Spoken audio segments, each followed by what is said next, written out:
specific phases of care. ERAS was the first time that we used the pathway functionality in Epic for both our clinical team and our application services team. So it was a learning process for everybody. It was part of the reason why it took so long. You have to clearly identify your inclusion and exclusion criteria.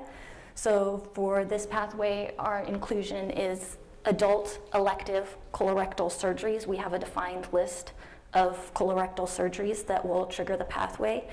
However, our providers always have the opportunity to opt out of using the pathway or to opt in if it wasn't triggered. It's important to note that our goal is never for 100% utilization, because it's impossible to create a pathway that would perfectly fit every patient. So if we actually had 100% utilization, it would indicate mindless adherence.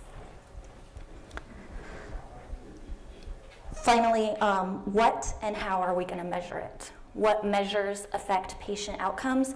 What measures can we act upon? How and where can we capture these measures from existing documentation? Which is to say, are our documentation practices consistent and reliable?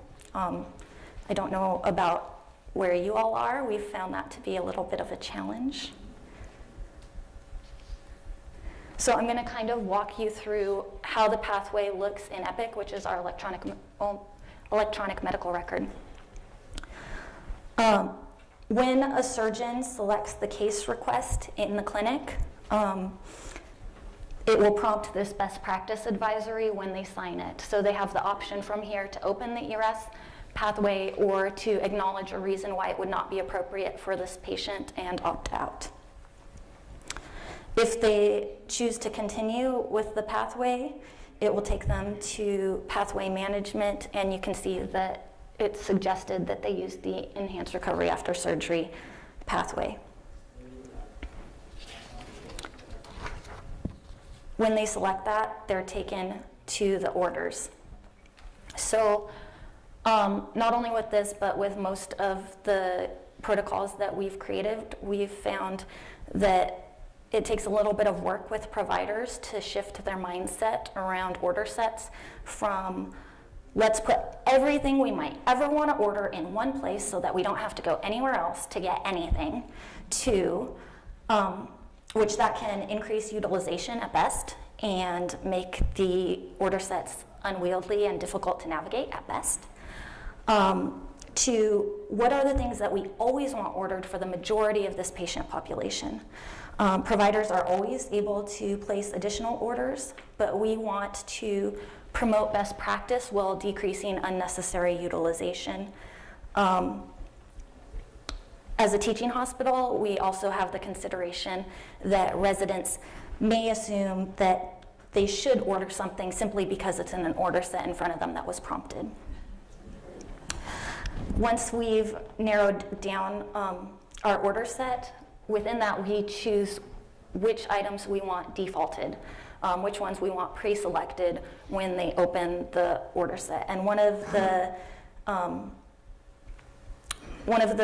considerations with that is that providers are more likely to check an order that they want than they are to take the time to uncheck something that they don't want. Once they sign the orders from here, it activates the pathway. When a patient has an active pathway, you will get this type of overview, which is a little difficult to see, but towards the top you see there's different boxes. The one on the left is selected. So it's separated by the phases of care. You have the consult, PACE clinic, day of surgery, post-op day 0, post-op day 1, day 2 and 3. Each phase of care will show its own goals for the patient and orders specific to that phase of care, which allows the team to see the patient's progression from a high level at a glance.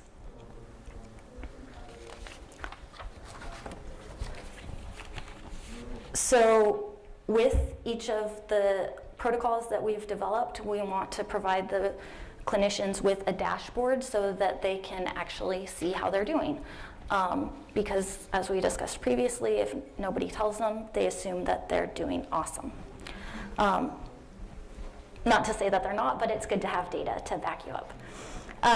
So the dashboard opens up to a page that looks like this, which is all of our outcome measures. So on the top left, you have length of stay. The blue line indicates our average length of stay for this patient population, and the red line indicates the CMS geometric mean length of stay for the patient population. So as you can see, we have some room for improvement. To the right of that, you have discharge dispositions. So where do these patients go when they leave us? And you can see that most of them go home. We have our 30-day readmission rate, our mortalities, and our percentage of patients that had any complication during their encounter. So although it's not shown here, there's filters that go with this. So if you want to look at all of this data, but only for patients that were discharged from a specific unit, or only patients that were operated on by a specific surgeon, or if you want to change the date range, you can do all of that. You also have the ability from here to drill down to the underlying data. So if you want to see which patients make up any one point, you can click on it and go to the data underneath that. After the process measures, we have our, after the outcome measures, we have our process measures. So we have the days of IV narcotic use. You have an average and a median there. Our ketorolac administration, which is part of the push to decrease opioid analgesic. So you can see the percentage of patients that received it. The number of patients that received any Narcan administration. For IV Tylenol administration, also as part of the push to decrease opioid analgesia. However, it's very expensive. So we have two lines here. The orange line is the percentage of patients that received it intraoperatively and or within the first 24 hours post-op, which we would like that line to be as high as possible. The blue line is the patients who received it further out from surgery than that, and we would like that line to be lower. Ertapenem, the antibiotic administration, this was our personal experience with what the initial study group had found when we sat down with the providers and asked them, went through all of the key points in the pathway and asked them what things we need to measure. They told us, we don't need to measure ertapenem administration, every patient gets it. We said, okay, let's just double check and measure it anyway. And we found, almost every patient gets it, but there's some room for improvement. And then we have the average IV fluid administered per patient in liters. The blue line is intraoperatively, the orange line is intraoperatively plus 24 hours post-op.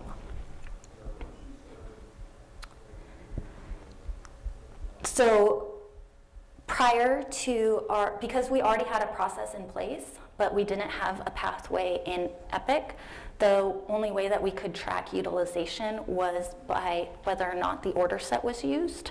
So that's what we have in the top line. And now that we're going live, we're going to switch that over to active pathway.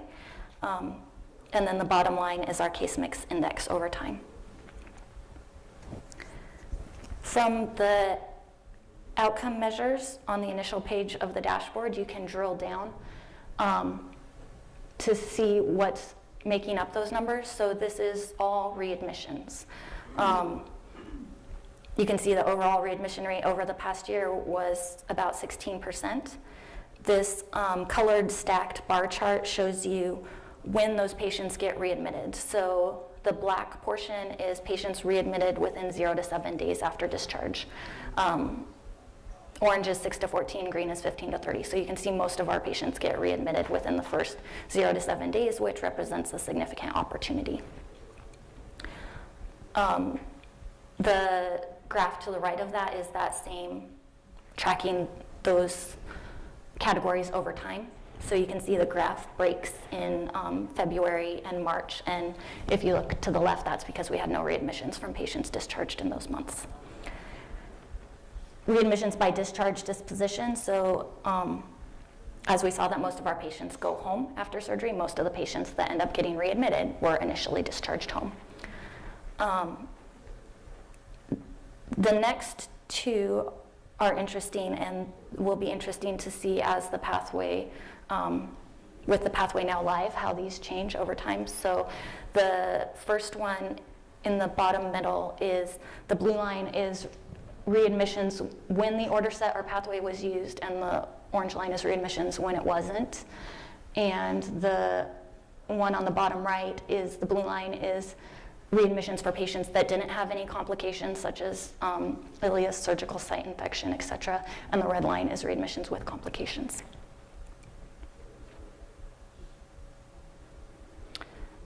This is the drill down from length of stay.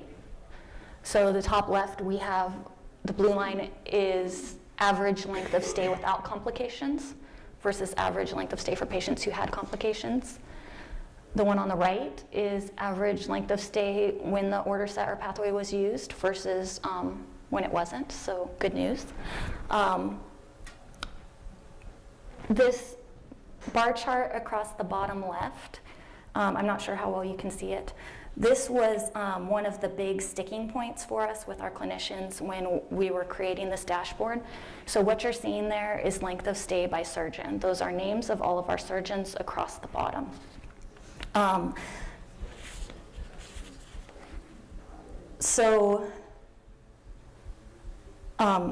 There was a lot of discussion around the appropriateness of this and whether this was something we wanted to pursue or not. But it came down to how transparent do we want to be and what type of culture are we trying to promote. And when we started this conversation with the 3 or 4 colorectal surgeons that were championing this pathway. And so we started with who should have access to this, you know, like the chair of the department, who should be able to see it with everybody's name. So they started making a list. And by the time they were done with their list, there was only 1 or 2 people not on the list, and they said, just throw them in too. And once we had that from our colorectal surgeons, once we had commitment to that level of transparency, then the other groups said, oh, well, if they're doing that, we guess we can too. And then because we have several different campuses, you can see in length of stay by which facility they were discharged from. When you hover on these in the live dashboard, it'll show you the denominator and the underlying detail.